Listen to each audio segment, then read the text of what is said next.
أنا سامر، شاب لم يكن يعتقد يوما أنه سيسير في طريق الظلام. كنت أعيش حياة طبيعية بسيطة ليس فيها شيء مميز. لدي أصدقاء، عمل وطموحات، لكن كل شيء انهار بسبب شخص واحد، وليد. وليد لم يكن مجرد صديق، بل كان أقرب الناس إلي، أخا لم تلده أمي. كنا نتشارك كل شيء، حتى الأحلام والطموحات، لكنني كنت أعمى. لم أرى كيف كان يغرس سكين الخيانة في ظهري ببطء. كل شيء بدأ عندما سرق مني وليد حلمي. كانت هناك فرصة عمل كنت أنتظرها منذ سنوات، وظيفة كنت قد بذلت كل ما أملك من جهد للحصول عليها. وحين جاءت اللحظة الحاسمة اكتشفت أن وليد قد خانني. قام بتشويه سمعتي، أخبر المدير أنني غير مؤهل، بل وسرق بعضا من أفكاري وقدمها على أنها أفكاره الخاصة. في البداية لم أصدق، لكن الأدلة كانت واضحة. الرسائل التي أرسلها إلى المدير، تسجيل صوتي سمعته بالصدفة، وكلام الناس الذي بدأ يتسرب إلي. لم أواجهه مباشرة، لم يكن في وجهي قدرة على المواجهة. بدلا من ذلك غرست أظافري في راحة يدي. شعرت بغضب يتصاعد في داخلي مثل حريق لا يمكن إخماده. كنت أريد أن أؤذيه، أن أجعله يشعر بما أشعر به، أن يأخذ نصيبه من العذاب، لكنني لم أكن أعرف كيف. في البداية فكرت في طرق عادية، أن أواجهه وأكشف خيانته، أن أخبر الجميع بالحقيقة، لكن ذلك لم يكن كافيا. أردت شيئا أكبر، شيئا لا ينسى. وهكذا بدأت رحلة البحث عن طريقة للانتقام.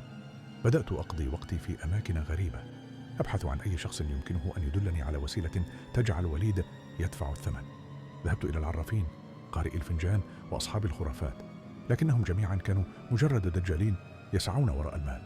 حتى وصلت إلى رجل عجوز غريب الأطوار يبيع الكتب القديمة في سوق شعبي، رجل يضع نظارات سميكة وصوته كهمسات الريح. حين اقتربت منه نظر إلي كأنه كان يعرف سبب قدومي. قال لي بصوت خافت: تبحث عن القوة، أليس كذلك؟ شعرت بقشعريرة تسري في جسدي، لكنني لم أتراجع. أومأت برأسي. ابتسم ابتسامة خافتة، ثم سحب من تحت طاولته كتابا أسود اللون مغبرا، يبدو أقدم من الزمن نفسه. كان غلافه من الجلد المشقق، ورائحته كأنها مزيج من العفن والدم القديم. دفعه تجاهي وقال: هذا ليس كتابا عاديا، لكنه سيمنحك ما تبحث عنه. نظرت إليه، شعرت بشيء غريب، شيء في أعماقي. كان يخبرني أن هذا الكتاب ليس مجرد كلمات مكتوبة، بل شيء حي، شيء ينتظر من يحرره. وكم تريد مقابله؟ سألته، لكن العجوز لم يطلب نقودا. ابتسم وقال: لا شيء، فقط تذكر، عندما تبدأ لا يمكنك التراجع. أخذت الكتاب وفي داخلي خليط من الحماسة والخوف. لم أكن أعلم حينها أنني قد وضعت قدمي على طريق لا نهاية له، طريق يقودني إلى الظلام. عدت إلى منزلي، أغلقت الأبواب وأشعلت شمعة ضعيفة. جلست على الأرض ووضعت الكتاب أمامي. أصابعي ارتجفت وهي تمر على غلافه. فتحته ببطء، وكانت الصفحات مليئة برموز وكلمات لم أفهمها، لكن في إحدى الصفحات وجدت شيئا مكتوبا بلغة مفهومة: لعنة الروح المتآكلة. الانتقام سيأتي لمن يستحق، لكن الثمن سيدفعه من يستدعيه. لم أفكر كثيرا. كل ما كنت أريده هو أن أعذب وليد، أن أجعله يعيش في رعب دائم. قرأت التعويذة بصوت خافت، تبعت التعليمات، أطفأت الأنوار، ووضعت قطعة من ملابس وليد في وسط دائرة رسمتها على الأرض. ما إن أنهيت القراءة حتى اهتزت الغرفة. الشموع أطفئت وحدها. شعرت ببرودة حادة، كأن نسمات جليدية تخترق جلدي.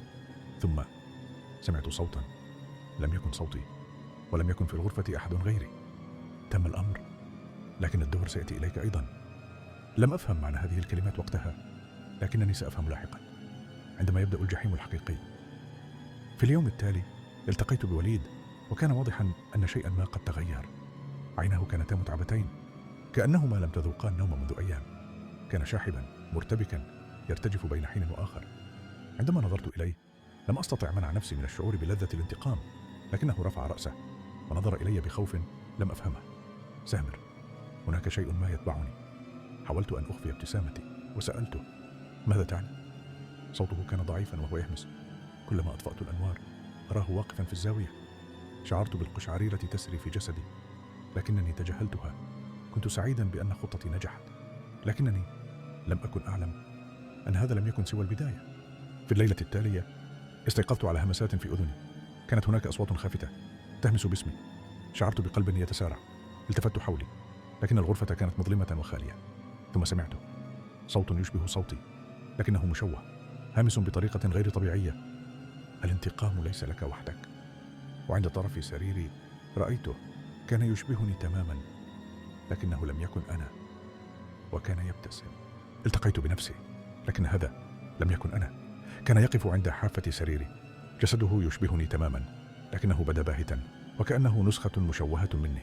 بشرته كانت رمادية، وعيناه سوداوين بالكامل، كأنهما حفرتان عميقتان بلا نهاية. والأبشع من ذلك ابتسامته، ابتسامة لم تكن بشرية، كانت مليئة بالسخرية، وكأنها تقول لي: أنت من جلبتني، وأنت من سيدفع الثمن. تجمدت مكاني، لم أستطع الحركة، لم أستطع الصراخ. شعرت وكأن جسدي كله قد شل، كأنني محبوس داخل كابوس لا يمكنني الاستيقاظ منه. لكن الأسوأ لم يأتي بعد. تحرك الكيان، خطا خطوة نحوي ببطء، كأن قدميه بالكاد تلامسان الأرض. لم يصدر أي صوت، كأنه ظل بلا وزن. ومع كل خطوة شعرت أن الغرفة تزداد برودة، وكأنني سقطت في بئر من الجليد. ثم همس بصوتي أنا، لكنه كان مشوها، ممدودا كصوت يصدر من فم كائن ليس من هذا العالم. كنت تريد الانتقام، لكن هل كنت مستعدا للعواقب؟ وفي لحظة انطفأت الأنوار تماما. لا أذكر ما حدث بعدها بالضبط. كل ما أتذكره هو أنني فتحت عيني فجأة لأجد نفسي مرميا على الأرض، وقلبي ينبض بجنون. كانت الساعة تشير إلى 3 صباحا، والغرفة غارقة في الظلام. لم يكن هناك أحد، لكن إحساسا رهيبا ظل معي. إحساس بأنني لست وحدي، بأن هناك عينين تراقباني من مكان ما، عينين تختبئان في الظلال، تنتظران اللحظة المناسبة للتحرك. نهضت بصعوبة، بحثت عن مفتاح الإضاءة، لكن يدي كانت ترتجف، وعندما ضغطت عليه لم تشتعل الأنوار. حاولت مرارا، لكن المصباح لم يعمل. حتى الهاتف الذي كان بجواري لم يضئ، كأن الكهرباء قد انقطعت تماما عن غرفتي فقط. ثم سمعته مجدا: لن تضيء أي ضوء بعد الآن سامر. كان الصوت يأتي من خلفي مباشرة. التفت بسرعة، لكنني لم أرى أحدا. ومع ذلك كنت متأكدا أنني لست وحدي. كنت أعرف أن الشيء الذي رأيته لم يكن مجرد هلوسة، بل حقيقة. في صباح اليوم التالي لم أذهب إلى العمل. لم أكن قادرا على التفكير في أي شيء سوى ما حدث. هل كان حلما؟ هل كنت أهذي؟ لا، كان ذلك حقيقيا. كنت متأكدا. حاولت تجاهل الأمر، لكن عندما فتحت هاتفي وجدت رسالة من وليد: سامر، أرجوك، يجب أن نتحدث. هناك شيء ليس طبيعيا يحدث لي. شعرت بقشعريرة تسري في جسدي. تذكرت أنني أنا من جلبت هذه اللعنة عليه، وأنني السبب في كل ما يحدث له، لكنني لم أكن أعرف أن الأمر لم يعد يخصه وحده بعد الآن. التقيت به في مقهى صغير، كان يجلس في الزاوية، وعندما رأيته لم يكن وليد الذي أعرفه. وجهه كان شاحبا، عيناه محمرتان كأنهما لم تذوقا النوم منذ أيام، شفتاه جافتان، ويداه ترتجفان وهو يمسك بفنجان القهوة. وعندما نظرت إلى يديه لاحظت أن أظافره كانت متشققة، وكأنها تآكلت بفعل شيء مجهول. ماذا حدث لك؟ سألته محاولا إخفاء ارتباكي. رفع رأسه ببطء ونظر إلي نظرة مليئة بالخوف، ثم همس بصوت مرتعش: إنه يتبعني في كل مكان.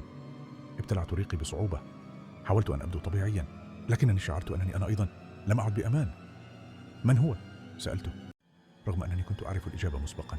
أمسك يدي بقوة، كأنه كان يغرق ويبحث عن شيء يتمسك به، وقال بصوت ضعيف: لا أعرف، لكنه يشبهني سامر، يشبهني تماما، لكنه ليس أنا. إنه شيء آخر. عندها فقط أدركت الحقيقة المخيفة. لم يكن وحده من رأى كيانا يشبهه، أنا أيضا رأيت واحدا. عدت إلى المنزل، هذه المرة وأنا أعرف أنني لن أنام. كنت أشعر أنني مراقب، كأن هناك ظلا يتبعني في كل خطوة. قررت أن أفعل الشيء الوحيد الذي قد يساعدني، أن أفتح الكتاب مجددا وأبحث عن حل. لكن عندما فتحته وجدت شيئا لم يكن موجودا من قبل. الصفحة التي قرأت منها التعويذة لم تعد تحمل الكلمات نفسها. بدلا من ذلك وجدت سطرا واحدا مكتوبا بخط غريب، كأن الأحرف محفورة على الورق: لقد فتحت الباب والآن لا يمكنك إغلاقه. أغلقت الكتاب بسرعة وشعرت بأنفاسي تتسارع. كنت أريد الصراخ، الهروب، لكنني كنت أعرف أن لا شيء سينفع الآن. لقد ارتكبت خطأ فادحا. كنت أظن أنني سأعذب وليد فقط، لكنني لم أفهم أن السحر الأسود لا يمنح القوة بل يأخذ الروح. والآن هناك كيان آخر يحمل وجهي، لكنه ليس أنا. وكان ينتظر اللحظة المناسبة ليأخذ مكاني. لم أعد أشعر أنني أعيش في عالمي الحقيقي. منذ تلك الليلة كل شيء تغير. لم يكن هناك وقت أشعر فيه بالأمان. دائما هناك إحساس بأنني مراقب، بأن شيئا ما يتبعني حتى عندما لا أراه. وكنت متأكدا أنني لم أعد وحدي في هذا الجسد. بدأت ألاحظ أشياء غريبة. أستيقظ صباحا لأجد أنني تركت باب الغرفة مفتوحا رغم أنني متأكد أنني أغلقته. أجد ملابسي ملطخة بطين لم أعرف مصدره. هاتفي يحتوي على صور لم ألتقطها، صور لي وأنا نائم، وكأن شخصا آخر كان يحمل الهاتف ويقف فوقي. وفي كل مرة هناك شيء واحد يتكرر، ابتسامتي الغريبة تظهر في كل صورة.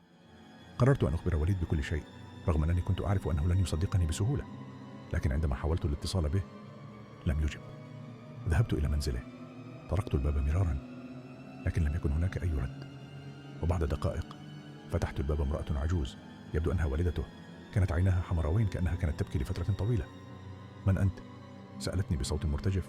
أنا سامر، صديق وليد. كنت أحاول الاتصال به لكنه لا يجيب. نظرت إلي لثوان بصمت ثم همست: وليد اختفى منذ يومين. شعرت بجسدي يتجمد. قلت لها: ماذا تقصدين بأنه اختفى؟ هزت رأسها وقالت: في الليلة التي اختفى فيها دخل غرفته وهو يبدو خائفا. كان يقول إن هناك أحدا يشبهه يراقبه في الظلام. في الصباح وجدنا سريره فارغا والنافذة مفتوحة، لكن لم يكن هناك أي أثر له. ثم نظرت إلي مباشرة وسألتني: هل تعرف ماذا حدث له سامر؟ في تلك اللحظة لم أستطع الرد. كنت أعرف أنني السبب، لكن لم يكن لدي الجرأة لأعترف بذلك. بل حتى لم أكن متأكدا هل اختفى وليد فعلا أم أن شيئا آخر قد أخذ مكانه. عدت إلى منزلي، جلست على الأرض وأخرجت الكتاب الملعون مجددا. كنت أعرف أن الحل في داخله، لكنني كنت أخشى أن أقرأ المزيد. تقلبت في الصفحات حتى وجدت فصلا بعنوان طقوس الارتباط عندما يستبدلك الظل.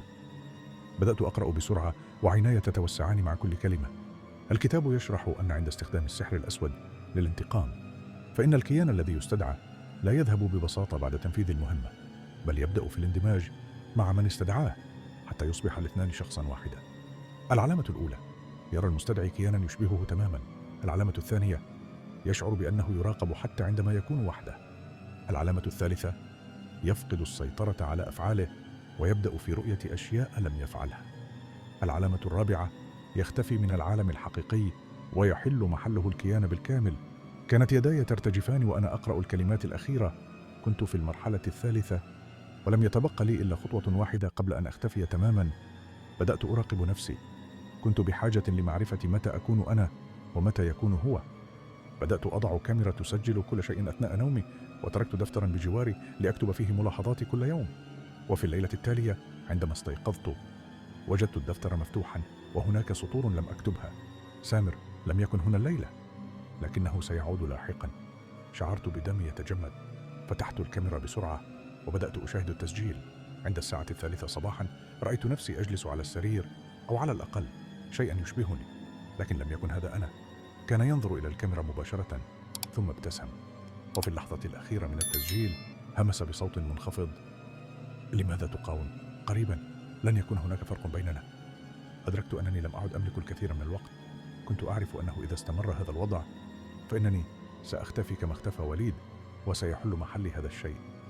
كان هناك طريقة واحدة لإيقافه، لكنها خطيرة. يجب أن أعود إلى الرجل العجوز الذي أعطاني الكتاب. لم أكن أعرف إن كان ما زال هناك أو إن كان حقيقيا أصلا، لكنني لم أكن أملك خيارا آخر. ذهبت إلى السوق الذي وجدته فيه لأول مرة، لكن الطاولة التي كان يجلس عليها لم تكن موجودة. شعرت باليأس حتى سمعت صوته خلفي: ألم أقل لك أنك لن تستطيع التراجع؟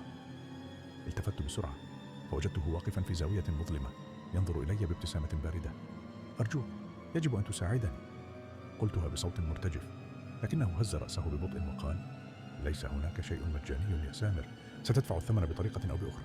ابتلعت ريقي وسألته: كيف أتخلص منه؟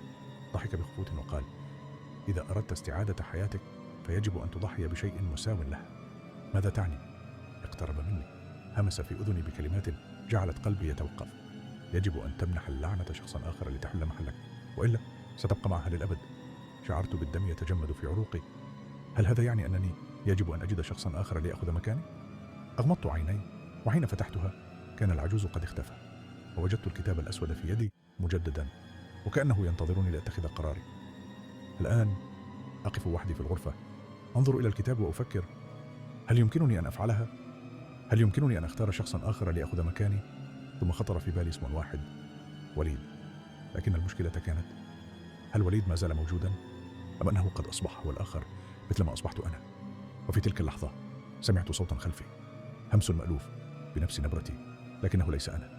لا تفكر كثيرا، قريبا لن تحتاج إلى اتخاذ قرار. التفت ببطء ورأيته يقف عند الباب. كان يشبهني تماما، لكنه كان يبتسم تلك الابتسامة المخيفة، وكان يحمل الكتاب في يده. لم يعد يختبئ بعد الآن. الكيان الذي يشبهني كان يقف أمامي مباشرة، يحمل الكتاب الأسود في يده وينظر إلي بعينين لا حياة فيهما.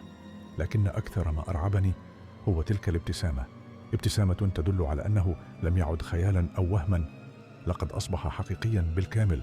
حان وقت استبدالك سامر. لم أتمكن من الرد. شعرت كأن لساني قد تجمد، وكأن الهواء قد اختفى من الغرفة. حاولت التحرك، لكن جسدي لم يكن يستجيب. ثم بخطوات هادئة بدأ يقترب، وعندما رفع الكتاب أمام وجهي بدأت أشعر بشيء غريب، وكأن شيئا ما يسحب من داخلي. كنت أفقد نفسي. قبل أن أفقد وعي تماما سمعت صوتا آخر، صوتا لم أسمعه منذ أيام: ابتعد عنه.